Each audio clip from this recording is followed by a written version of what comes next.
二姐在医院的时候，然后他好像看到二姐是不太理他的，就生气。因为其实我二姐这几天的，就是她做完化疗，基本上气色应该会很差。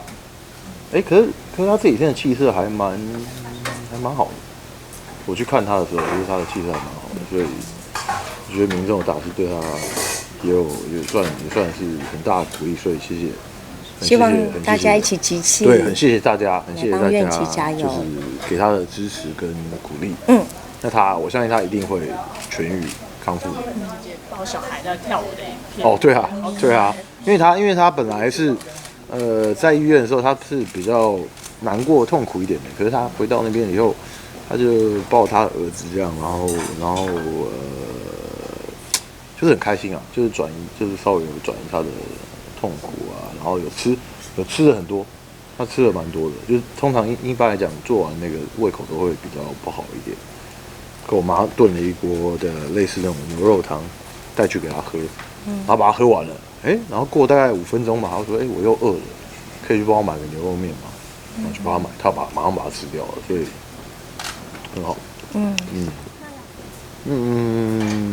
因为这一次说真的比较稍微严重一点点吧，而且他刚生完小孩，那之前我比较没有在他前面。那我是刚好因为看到他哭了，我之前有躲起来哭，可是我没有在他面前。可是这次真的，因为我看到他哭，所以我就是忍不住，舍不得，对，我忍不住，就是我也会舍不得他了。我妈妈还瘦蛮多的，妈妈是心疼，妈妈心疼，而且妈妈是比较情绪化的一个人，她是比较，这是天下父母心一定的。对啦，因为她。舍不得，他常常会说出一种比较，就是说愿意用什么的，我觉得是比较好的，就是比较没有那么正面的话，我觉得比较好。私底下，可是没有在他面前，在他面前还是蛮坚强。有，他有一阵子那时候二姐在医院的时候，然后他好像看到二姐是不太理他的。